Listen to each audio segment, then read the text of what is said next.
नवंबर 2024 तक हमारे देश में लगभग 8% लोग अनएम्प्लॉयड हैं, यानी कि 10 करोड़ से भी ज़्यादा लोग बेरोजगार हैं। हर साल 1 करोड़ से भी ज़्यादा लोगों को हमारे देश में नौकरियों की ज़रूरत होती है, लेकिन उनके लिए यहाँ पर अच्छी नौकरियों की बात तो छोड़ो, नौकरियाँ ही नहीं है। हालात इतने बदतर हो चुके हैं कि हायर सेकेंडरी या उससे भी हायर एजुकेशन वाले लोगों में भी सिर्फ 50% के पास ही नौकरियाँ हैं। इनमें भी ज़्यादातर लोग शायद लेबर वर्क में ही आते होंगे। हमारे देश को 5 ट्रिलियन इकोनॉमी बनने के सपने दिखाए जा रहे हैं, लेकिन इसमें हमारे देश की जनता के लिए ढंग की नौकरियां ही नहीं हैं। यही वजह है कि हमारे देश में इमिग्रेशन की दर तेजी से बढ़ रही है, क्योंकि देश के नौजवानों को अपने घर चलाने के लिए विदेश जाना पड़ रहा है। आखिर क्या वजह है इस सब की? क्यों हमारा देश विकास की ओर बढ़ने की बजाय विनाश की ओर बढ़ रहा है? आइए जानते हैं आज की इस वीडियो में।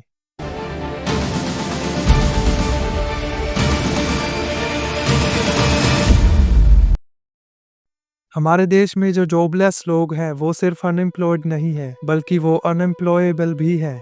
जी हाँ, एक सच्चाई ये भी है कि अनएम्प्लॉयड लोगों को जॉब्स इस वजह से नहीं मिलती क्योंकि वो जॉब्स के लिए क्वालिफाइड ही नहीं होते, एलिजिबल ही नहीं होते। हमारे देश में एजुकेशन और स्किल्स के बीच एक बहुत बड़ा गैप है और ये गैप हर दिन बढ़ रहा है।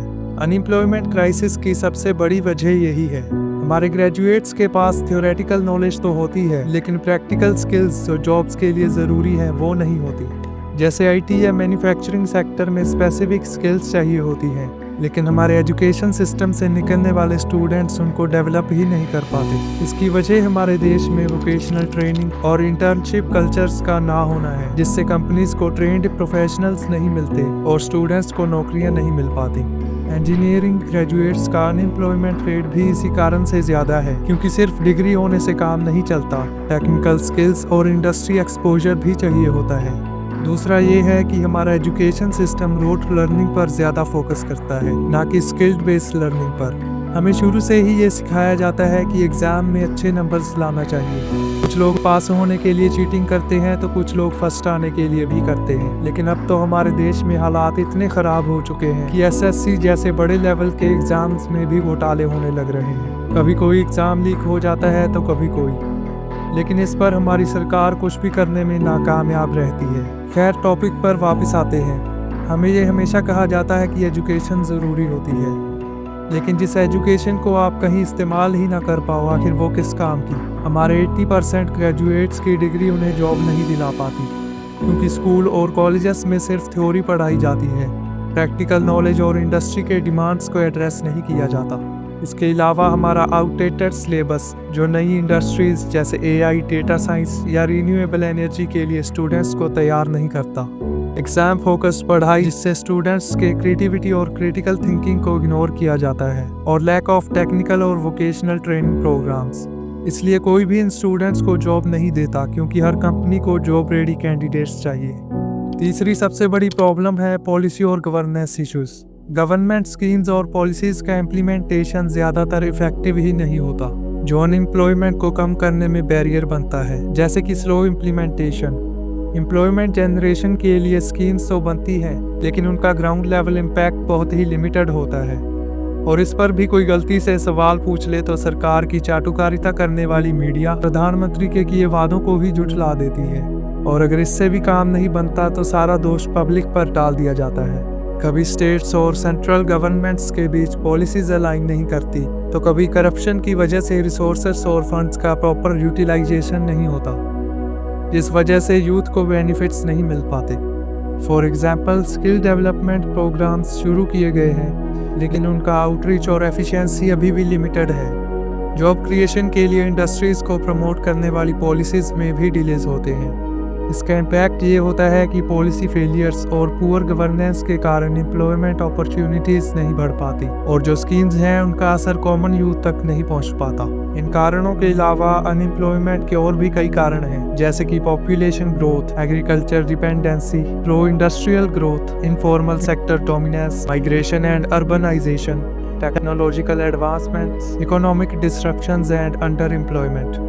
ये सभी कारण इस संकट को बद से बदतर बनाने का काम करते हैं। चलिए अब बात करते हैं सॉल्यूशंस की।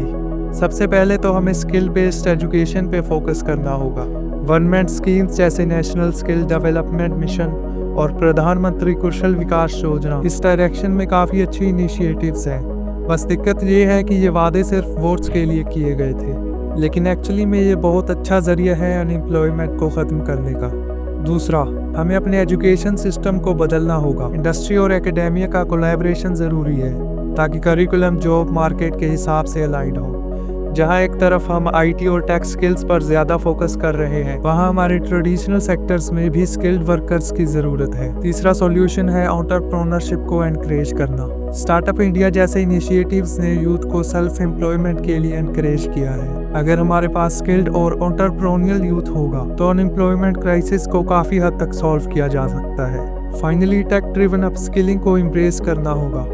आज के टाइम में कोर्सेरा, स्किल इंडिया जैसे प्लेटफॉर्म से हर किसी को अफोर्डेबल और जॉब ओरिएंटेड ट्रेनिंग मिल रही है। इसलिए आपको भी अपने हिसाब से इन प्लेटफॉर्म्स का इस्तेमाल करना चाहिए और खुद को अपस्किल करना चाहिए। अगर हम ये सॉल्यूशंस अपना लेते हैं तो शायद कुछ ही सालों या कुछ महीनों तक अनएम्प्लॉयमेंट की सिचुएशन काफ़ी बेटर हो सकती है। हम देख सकते हैं कि कंट्रीज जैसे जर्मनी और सिंगापुर जो स्किल बेस्ड एजुकेशन और वोकेशनल ट्रेनिंग को प्रमोट करते हैं, उनका अनएम्प्लॉयमेंट रेट काफ़ी लो है। हमारे पास भी वो पोटेंशियल है, ज़रूरत है तो सिर्फ एक्शन लेने की। दोस्तों, ये अनएम्प्लॉयमेंट क्राइसिस सिर्फ एक प्रॉब्लम नहीं, एक अपॉर्चुनिटी भी है। अगर हम स्किल्स को एजुकेशन के साथ कंबाइन करें तो हम अपने यूथ को एम्प्लॉयबल बना सकते हैं और इंडिया को एक ग्लोबल इकोनॉमिक पावर हाउस बना सकते हैं। आप अपना ओपिनियन ज़रूर शेयर करें और अगर आपके पास कोई सॉल्यूशन हो तो वो भी कमेंट सेक्शन में बताएं। तो आज की ये वीडियो अगर आपको इन्फॉर्मेटिव लगी हो तो वीडियो पर लाइक करना और चैनल को सब्सक्राइब करना मत भूलना। मिलते हैं आपसे अगली वीडियो में, तब तक के लिए take care and stay informed.